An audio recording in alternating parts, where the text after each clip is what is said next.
Hello guys, I am your teacher for today and I hope you guys are doing well in your day-to-day life. I welcome you all to the free online legal series by Judicial Ring.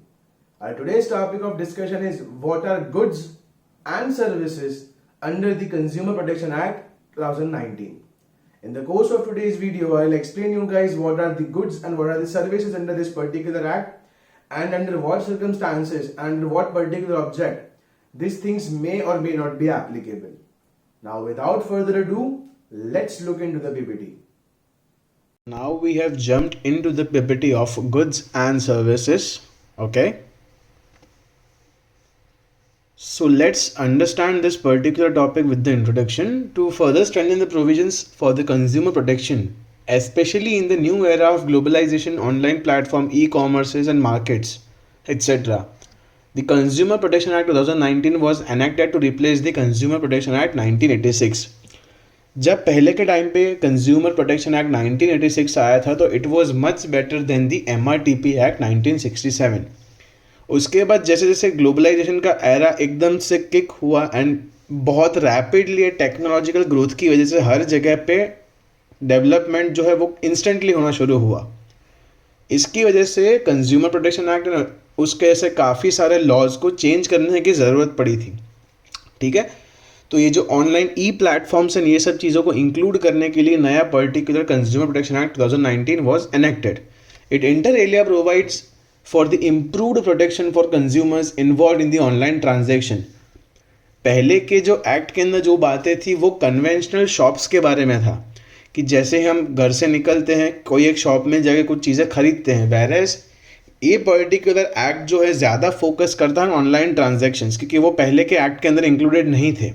ठीक है, the consumer protection act 2019 has widened the scope of the definition of consumer to include persons who buy or avail goods or services online or through electronic means which was not present in the consumer protection act 1986.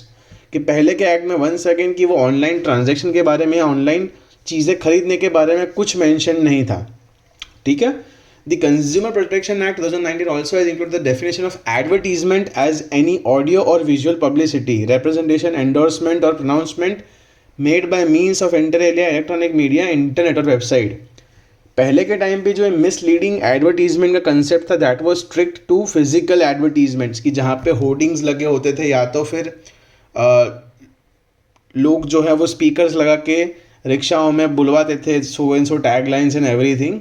वो सब चीज़ें पहले के act में थी, but ये नए act के अकॉर्डिंग में ऐसा कोई भी ऑडियो या वीडियो जो कि पब्लिसिटी करने के पर्पज से टेलीकास्ट किया जाता है, ठीक है, तो उसको हम एडवर्टीजमेंट मानेंगे. अगर वो मिसलीडिंग है तो उसके अगेंस्ट में केस भी फाइल हो सकता है. ठीक है, आइए अब समझते हैं गुड्स एंड सर्विसेज के बारे में. सबसे पहले समझ लेते हैं कि एक्ट के अकॉर्डिंग मीनिंग क्या है दोनों का. जैसे section 2 sub clause 21 defines goods means every kind of movable property and includes food as a defined in the clause J of the subsection 1 of section 3 of the food and safety and standards act 2006. यहाँ पे इस particular act के अंदर क्या बोला है, goods मतलब हर वो एक मूवेबल प्रॉपर्टी, ठीक है, कि जो इंक्लूड करती है फूड को, that has been defined under the food and safety standards act 2006. तो हम हर उस चीज़ को गुड्स के अंदर कंसिडर करेंगे.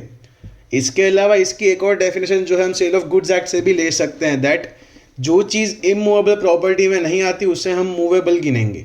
कि जो ज़मीन से अटैच्ड नहीं है, ग्रोइंग क्रॉप्स हो गया, ये सब चीज़ें जो हैं वो इमूवेबल प्रॉपर्टी है.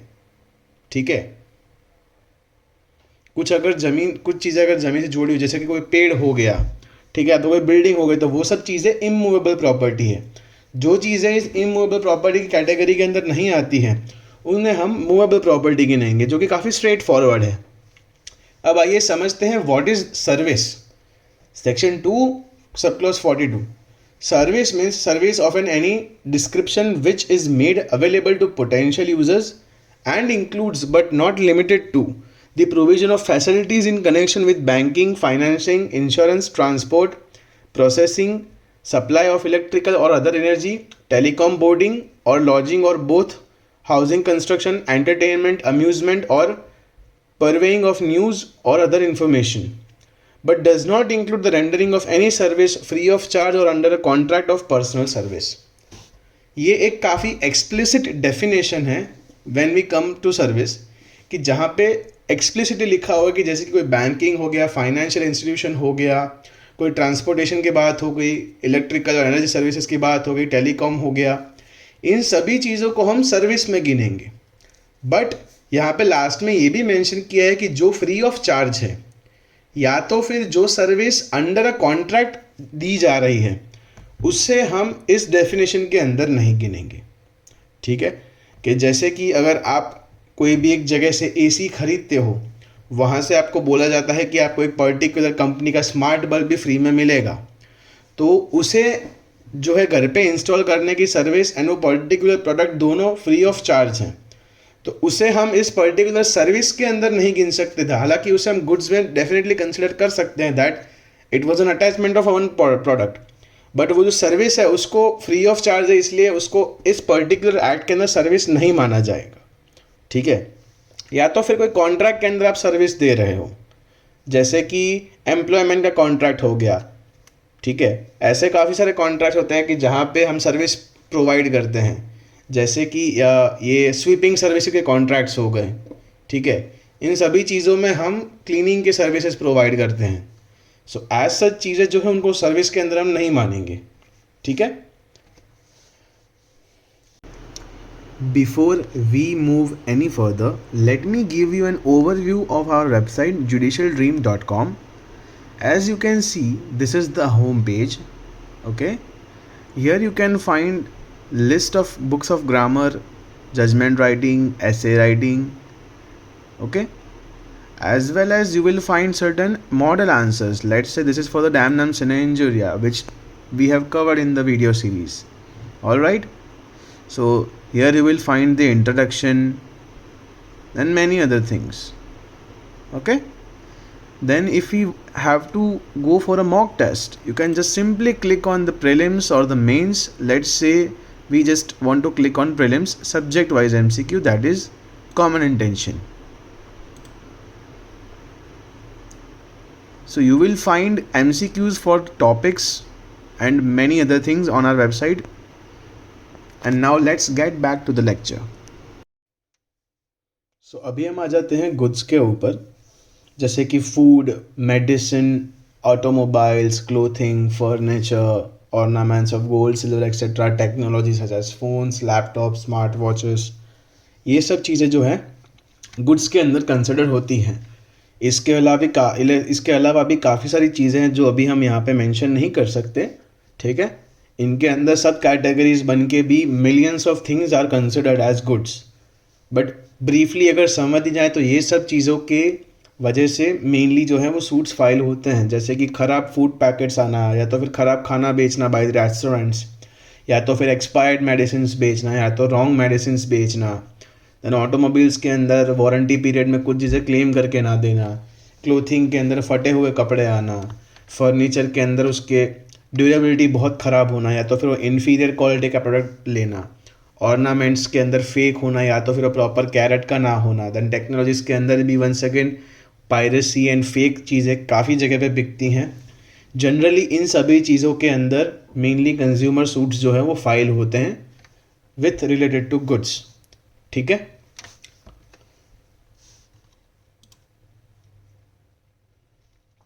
अभी समझते हैं कि कौन कौन सी चीज़ें जो है वो यहाँ पे मेनली जो मैंने 2 केसेस लिस्ट आउट किए हैं, यहाँ पे क्लियरली लिखा है that which things are not considered as goods and services.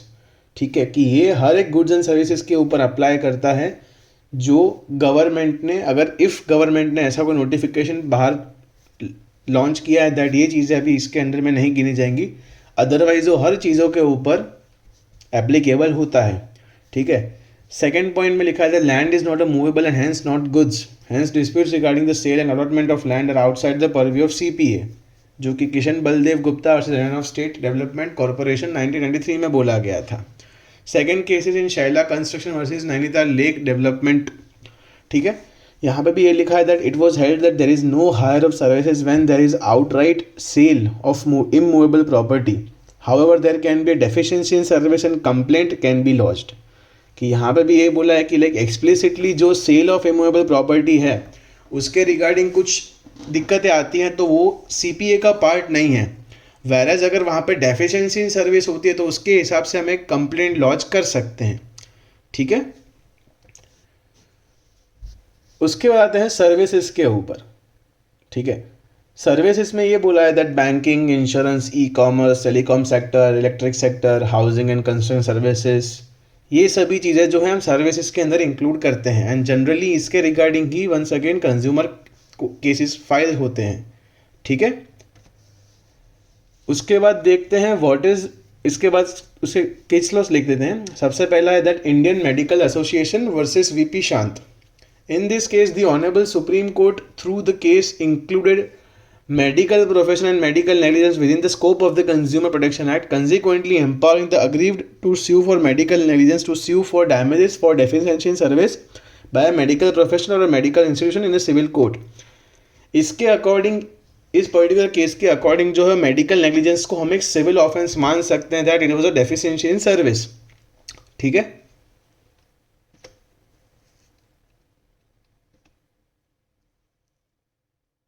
So by this slide our lecture is effectively over. I would like to thank you all for listening to this lecture very peacefully. If you guys have any kind of doubt then please visit our website judicialdream.com. Once again I would like to thank you all and thank you very much, and please subscribe to our YouTube channel. Have a good day.